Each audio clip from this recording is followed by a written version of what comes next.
Good evening and welcome to the EUROGEN webinar series.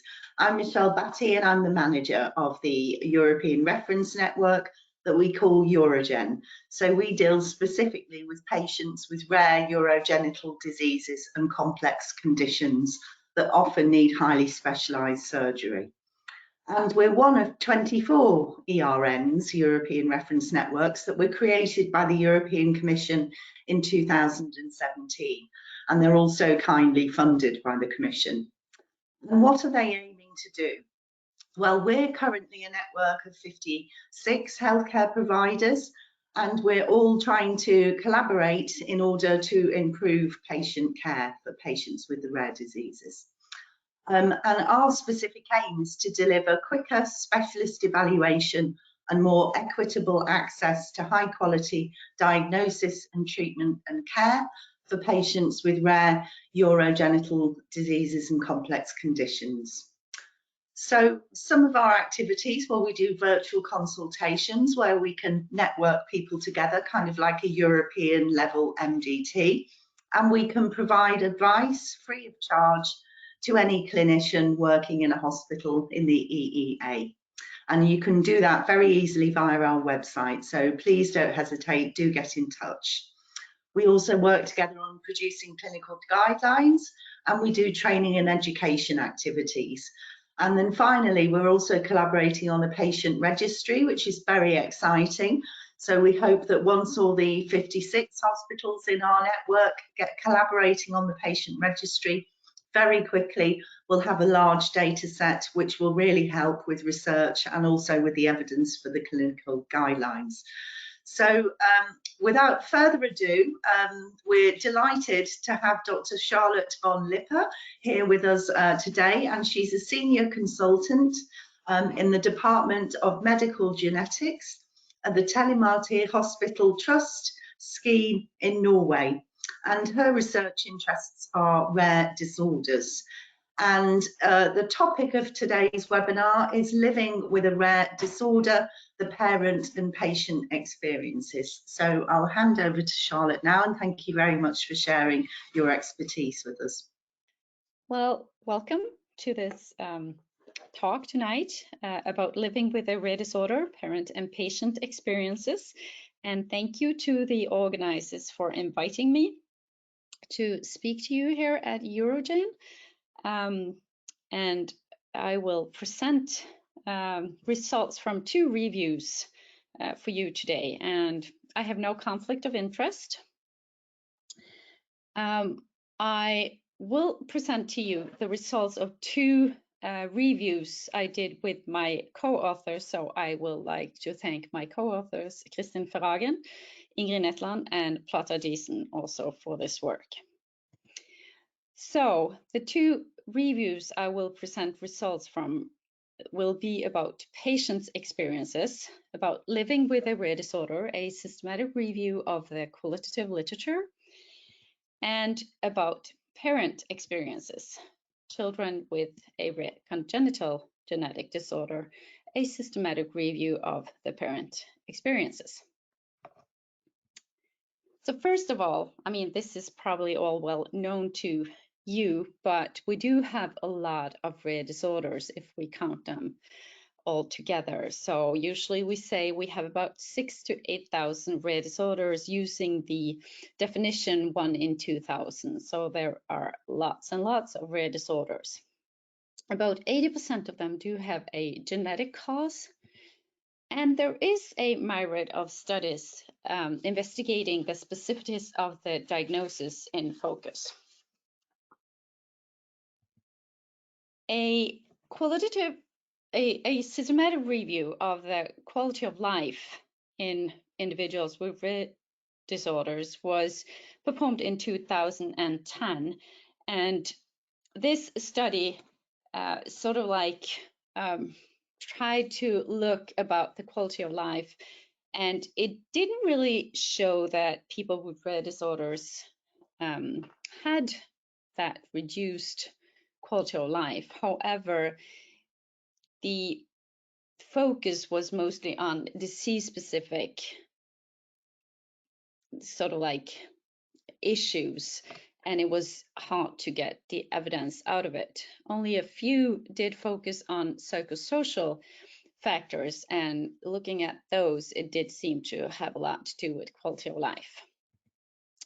Also, there has been a systematic review of the parental quality of life for parents with children with rare diseases.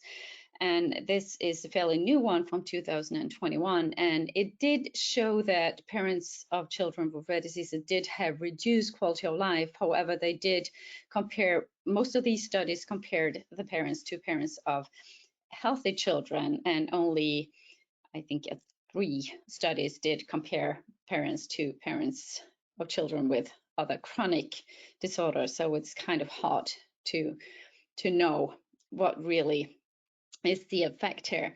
But what we wanted to know was, what about the psychosocial impact of having a rare genetic condition or being parent to a child with a rare genetic condition?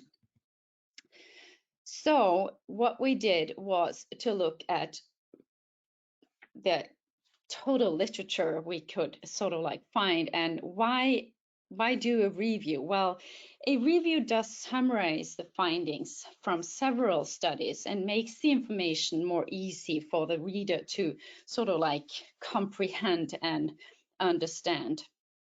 And it gives you an idea of the whole picture. Also, a review is a good way of identifying knowledge gaps where more research is needed. And it reduces bias when drawing conclusions, as it takes in a range of views and findings. So systematic reviews are one of the most reliable types of study when you want to summarize information, and they also appear at the top of the hierarchy of evidence, as you can see here from this figure.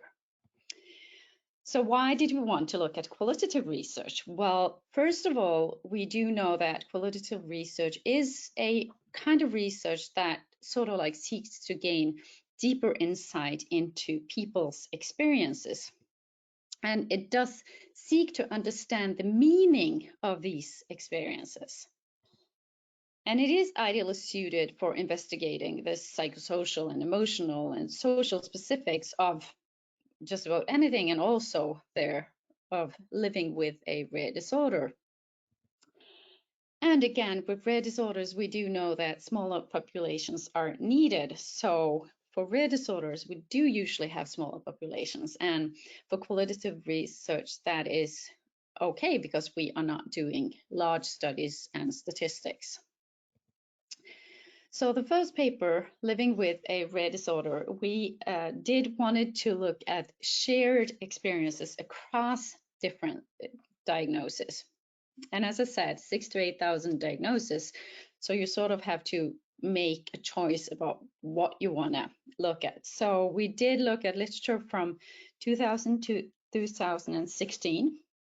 And we wanted studies that included more than one diagnosis. We did not look at case studies.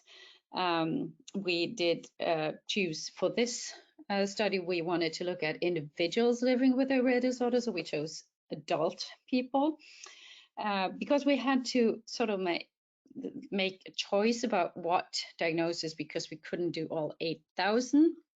We did those studies. We included studies that, like I said, looked at more than one diagnosis, but we also chose 4 diagnoses that we knew well or know well: PKU, hemophilia, Fabry, and epidermolysis bullosa, just to have some individual diagnosis as well in this study. So what we did was that we subtracted the results from all these studies and did a new analysis and sort of like created the major themes and sub-themes from all these studies altogether. So the major themes are consequences of living with a rare disorder, the social aspects of living with a rare disorder, and experiences with the healthcare system. So I will walk you through these themes and their sub-themes. So consequences of living with a rare disorder. It did show that the people the individuals from the studies did mention a lot of constraints and limitation. Also a lot of psychological consequences. And none of these studies really sort of like focused on coping strategies, but we wanted to look at coping strategies and to see if this had been mentioned in these studies. So the third theme was named coping strategies. So the first one of the sub-themes, constraints and limitations, I'm just listing them for you here and not putting it in details, but the individuals from the studies did mention physical limitations, dietary restrictions, pain, difficulties with sleep, restraints in terms of social and physical activity, worries about finding and accepting and understanding life partner. They also mentioned the anxiety around planning children and also the lack of freedom related to demands of treatment, if they had any treatment. So for the psychological and emotional challenges, they were mostly related to the physical limitations, the dependency of treatment, the lack of understanding and lack of knowledge, and also the uncertainty about the future, and also the treatment-related uncertainty. Is there any treatment available? And if there is any treatment available, will I get it? For the coping strategies, the individuals from these studies, they did all mentioned different kind of coping strategies, such as try to live a normal life. Some of them wanted to keep the diagnosis a secret. Some of them wanted to never look to the future and to overlook unhelpful comments. They tried to develop better self-management skills, and they wanted to be in control of their life, control of their diagnosis, control of their symptoms, control of just about everything. And some of them cope by comparing themselves to someone who had an even worse disorder or were worse off with the same disorder as they had. And some tried to get politically involved and sort of like interfere, have a saying in political processes that was regarding rare disorders or their disorder. So for the social aspects of living with a rare disorder, we sort of divide that in 3 sub-themes. And the first one was what, how, and when to tell others, because there was no quick answer to how they decided to do this. A lot of the individuals explained about tiredness and frustration of having to explain their diagnosis, their symptoms, their needs over and over again because of the lack of knowledge and in both healthcare system and social system and just people around them. A lot of them were uncertain about if they should keep the diagnosis a secret or not, because they sort of like felt they had to explain their diagnosis, but again, they didn't want to be their diagnosis. So it wasn't an easy choice for them either to tell about the diagnosis or keep it a secret. But some really did make the choice, an active choice, not to communicate about the disorder at all. Many of the individuals had experienced different kinds of stigma, such as misunderstandings, misconceptions, feelings of discrimination, social exclusion, and isolation. We call the third sub-theme here sameness and difference, and by that we mean that even though they were different by having the rare disorder, they all searched for normalcy, to try to find a normal way of living their sort of like unnormal life. And they really did not want to be identified as a diagnosis. So it's important to remember that these are individuals as everybody else, and they do have a diagnosis, but they are not their diagnosis. This was important for them. Well, the experiences with the healthcare system, this is nothing new for us working with rare disorders, but there is a lack of knowledge, and this is not new at all. I want to say something about how they experience contact with health professionals. And the third subtheme here I've called the expert patients, and I will let you know what I mean about that. So for the first subtheme here, lack of knowledge, I mean, this is nothing new at all. And I don't think we will sort of like get away from this, because with rare disorders, in the word rare, it lays that there may be lack of knowledge, but we have to sort of like do the best we can with the lack of knowledge and teach the knowledge we have, because lack of knowledge, as you know, may lead to delayed diagnosis. It could lead to mistreatment and also denial of social services, among some of the negative consequences of it.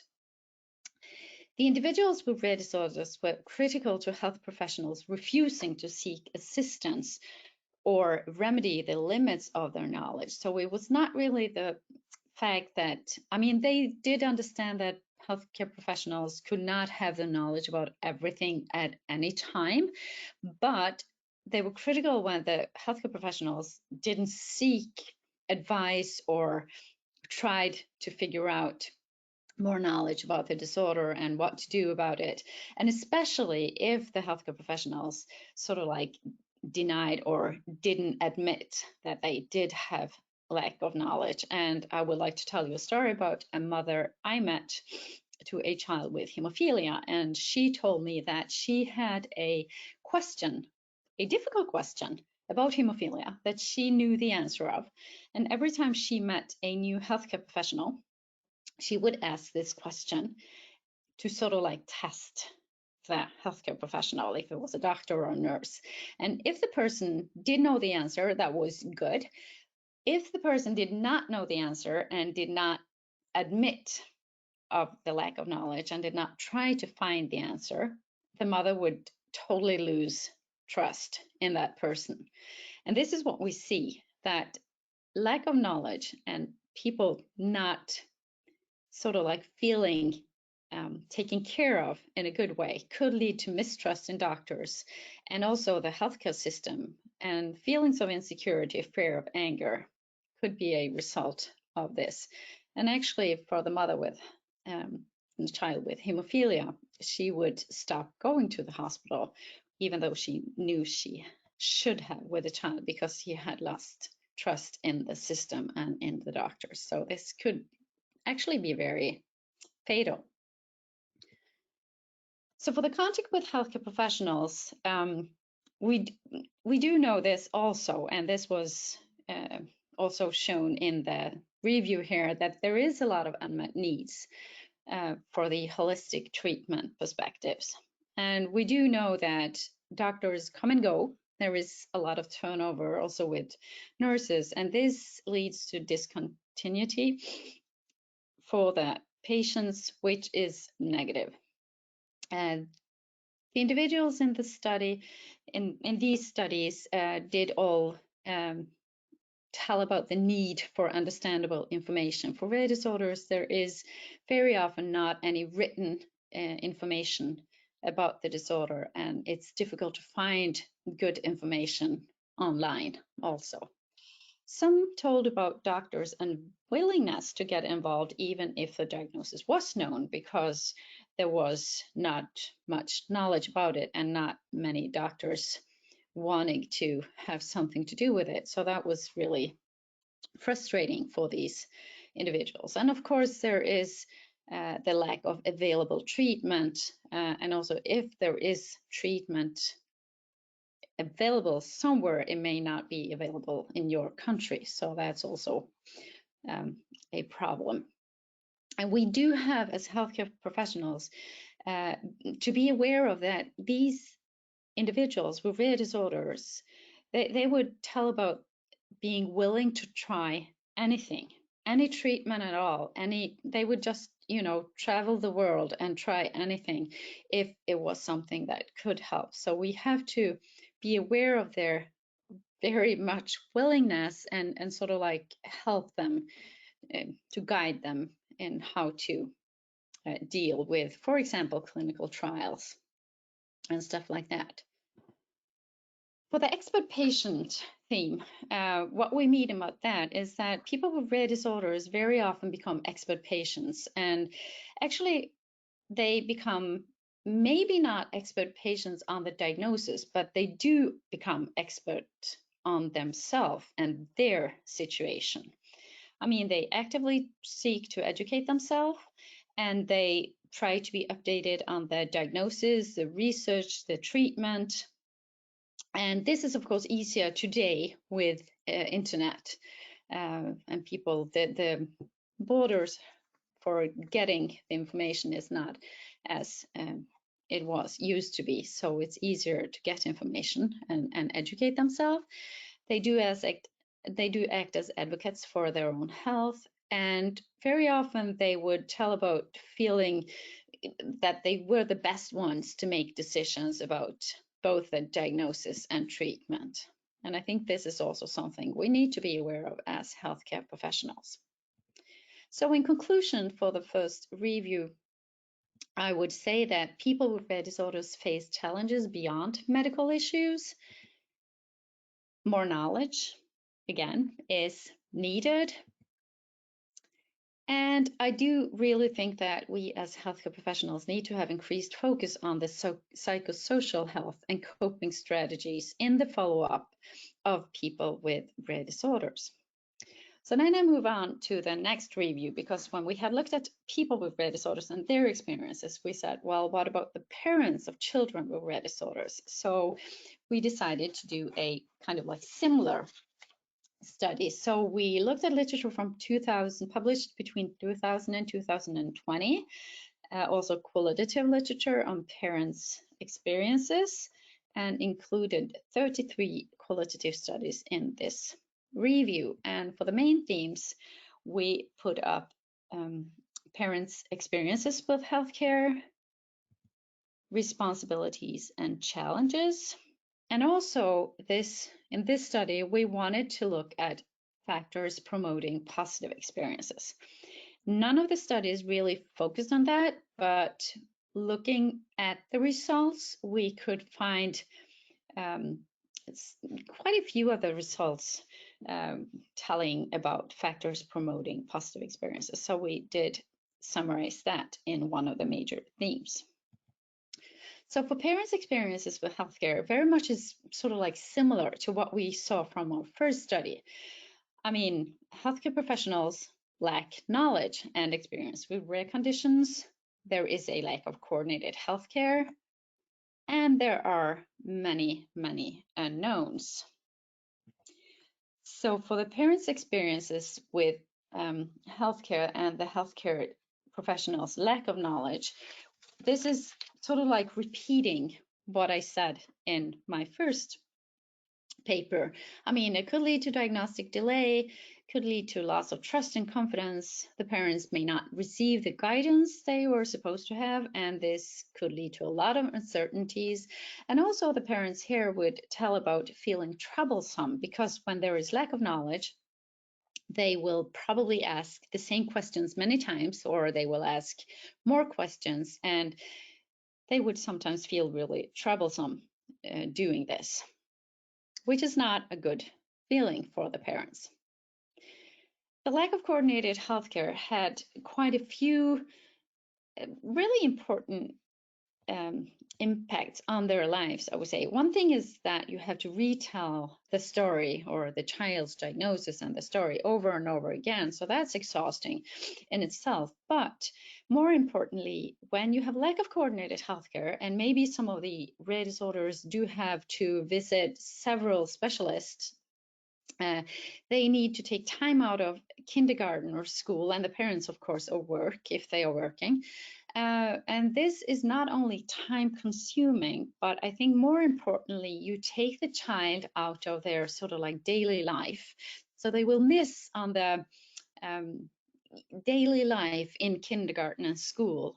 So it's not just the time, it's the fact that they are missing things. And also some of these parents told that, well, you maybe not feel like the child is very ill, but as soon as you step inside the hospital doors, you do feel ill. So I think these are really important factors to be aware of in the try of coordinating healthcare more for these families.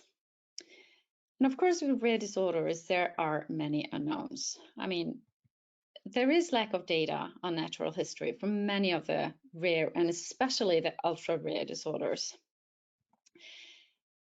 Is there any available treatment? And again, if there is, will my child get it? Many of these parents look for people who can help them. They just feel lost. Who can help us?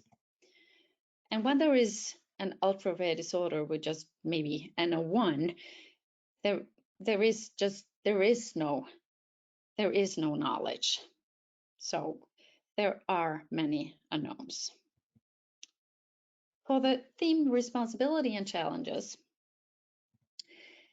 the parents did tell about not only the healthcare system's lack of information and knowledge, but also society's lack of information and knowledge, because we need to know that, or remember that these families, this is where they live their life. Even if they do go to the hospital a lot, they do live their lives at home. And also we have to remember that having a child with a disorder, even if it's rare or not, it usually leads to a lot of changes and adjustments in daily life, like work, parenthood, social life. And also, again, we saw how the parents did act as coordinators, advocates, and also experts. And in the studies, a lot of emotional reactions were mentioned of the fact of being a parent to a child with a rare disorder. So I will take you through those sub-themes. First of all, society's lack of information and knowledge.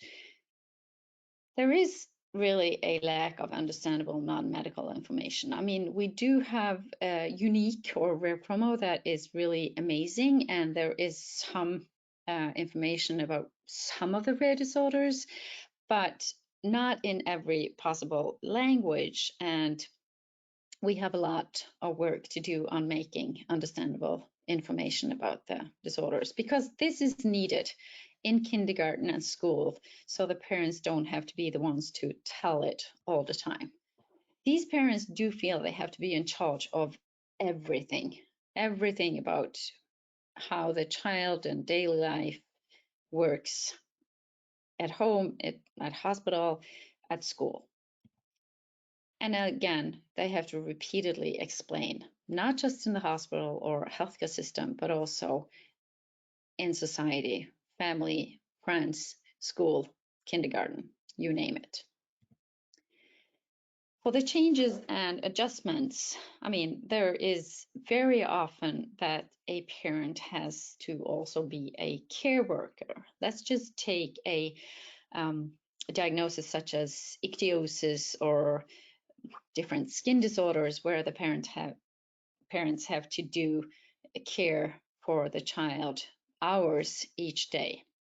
So you're not only the parent, you're also the care worker, and being the one who has to take care of the children's sort of like symptoms. You may also have to harm your child in a way, or put some pain on your child, which as a parent, you don't really hurt your child, but if you are going to treat the child the way it needs to be treated, this could lead to the fact that you may do something to the child that hurts. So it's sort of like a role that you don't really want to have, but you have to take it as a parent to a child with a rare disorder. A lot of the studies show that one of the parents did quit work when they had a child with a rare disorder, and you probably can guess who that usually was. It was usually the mother. And also they would tell about reduced participation in social life. And for these things here, I think it's important to remember when I go back, when I further talk about factors that are positive for these parents. So the sub-theme about parents being coordinators and advocates and experts sort of also is similar to what we saw with individuals with rare disorders. I mean, they have to be the one coordinating all kinds of appointments. These parents are usually always searching for information and treatment options. And again, they might be perceived as difficult and demanding because they do ask a lot of questions, trying to find answers. For the emotional reactions, there is just about any emotional reaction you can imagine that was mentioned. And this is just a list of some of them: shock, anxiety and fear, lack of control, depression, feeling of loss, grief, denial, self-blame, guilt, you name it. A lot of emotional reactions these parents experience. But then I want to tell about the factors promoting positive experiences in these parents, because there was a few, and I think these are really important for us to be aware of, because what the parents mentioned was that having an engaged and understanding healthcare professional was really a positive factor for them. And as I said earlier, it's not that they do not expect the doctor or nurse to know everything about the rare disorder, but to have a doctor or nurse that is engaged and would like to find out if there is lack of knowledge, and also listens to the parents, as they may be sort of like experts, especially on their child for sure, but also on the diagnosis. This really helps in the communication with these parents.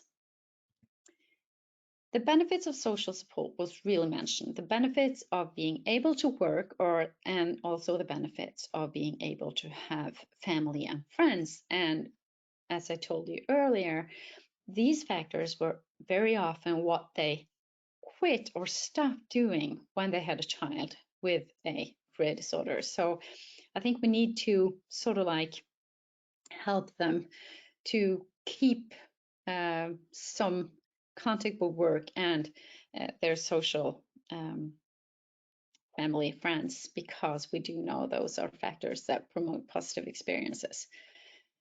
And then I would like to show you the specific protective factors and coping mechanism that these studies mentioned. And I made you a list here. And these are protective factors and coping mechanisms that we know from psychology are, they are well known, but also for these parents, these were factors mentioned, such as willpower, courage, being able to adjust, have the perseverance, especially high levels of health literacy. And there we can indeed help them by making available information and teach them. The normalization and acceptance was important. Some would focus on daily tasks and not look as much to the future. For some, religion was helpful, for some, mindfulness and yoga, and for some, gratitude and hope. So in conclusion, parents of children with rare genetic disorders do face many common challenges across conditions.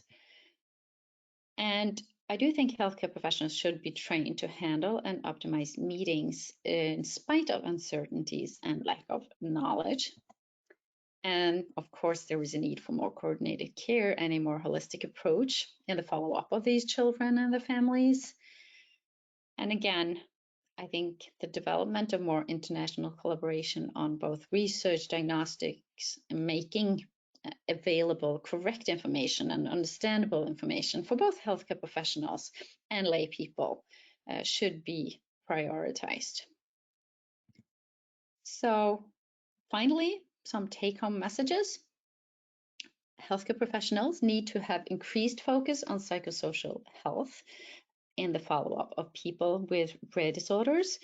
Medical issues are, of course, extremely important, but we need to have a focus on the psychosocial health as well in the follow-up of these people. Again, I think we need to train younger doctors and maybe older doctors and other healthcare professionals to handle and optimize meetings with these families and individuals in spite of uncertainties and lack of knowledge. We need to do everything we can to find the knowledge, and if there is no knowledge, we need to sort of like be prepared to and be able to handle those meetings as well in a good way, and in a good way to take care of these families despite of the lack of knowledge. And also there is indeed a need of more coordinated care, and I think that would be very helpful to these families. And also I do think that we need more research on protective mechanisms and coping mechanisms, because it is difficult to have a child with a chronic rare disorder, but is there something that can help these families coping? And I think more systematic research on this should be prioritized, actually. And again, development of more international collaboration on both research, diagnostics, and creating understandable information is also something we need to focus on. So thank you. And I'm happy to take any questions. Okay, that ends the presentation. So Charlotte, there you are. Hello. So I'll just invite everybody now to ask their questions. So just while we give people a few moments to think about that and type anything in, I will just say that if people think about questions afterwards, you are welcome to send them to me. I will pass them on, or otherwise, if you're watching this later in YouTube, you can also put your comments or questions in the comments there, because we do monitor that as well, so we can answer them later. Also, just to all the registrants, you will get a or attendees, should I say, not registrants, sorry, attendees here today, you will get a survey after the session ends. If you can fill that in, that'd be great. We do look at all the feedback from that, so thank you. Also, just remember that everything has been recorded, so we will send all the links directly to that tomorrow. So Charlotte, we've just got one point that's come through so far. It's not so much a question, but a comment. I don't know if you can see that.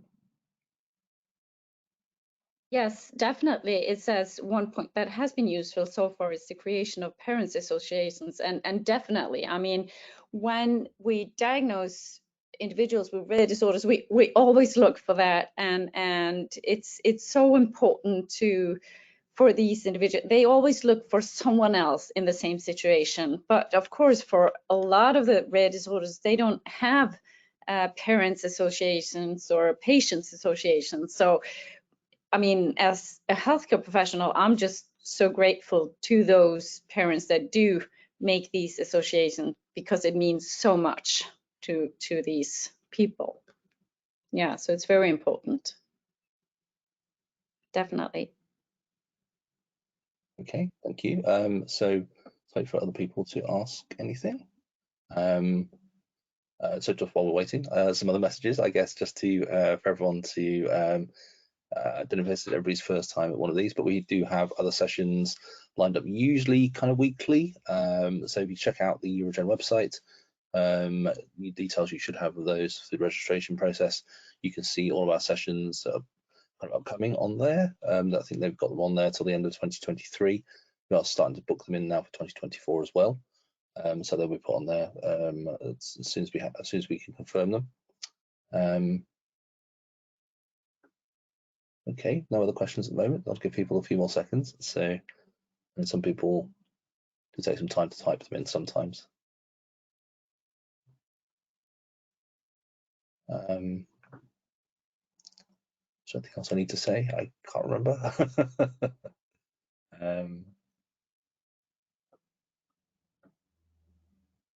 Okay, we're not got any other questions. So again, if people want to ask anything later, please, you should have my email address via the registration process.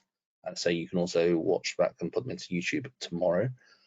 So firstly, thank you very much to Charlotte for taking the time to do this presentation and to take the time to kind of put all that together. So thank you. Thank you to everyone for attending. I wonder, sorry, I've got a question. As always happens, as I I don't think we'll get one. So 1 second. I'll just send them through to you now.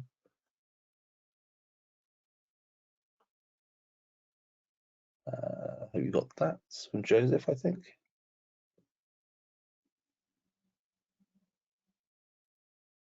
Let's see, it says, I wonder what percentage of parents of children with rare diseases require long-term psychological support. That's a very good question. And I have not seen a study about that. And I think the first step is somebody should probably do that study. But at least I do believe that we need to focus. I mean, we do have to worry about the medical issues, but we also need to focus on the psychological support for parents and individuals with rare disorders, because I mean, there are so many studies now showing that it is lots of factors that when you look at the psychological and psychosocial factors that, and I think there are things we can do to help them to make a very tough situation at least a little bit less tough. So it's a good question, and I don't think anybody looked at it. If somebody has the answer to that, I hope they will email me, because I would like to know. But at least the focus on it will be the first step to do something about it, I think.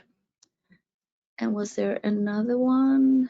Let's see, another comment.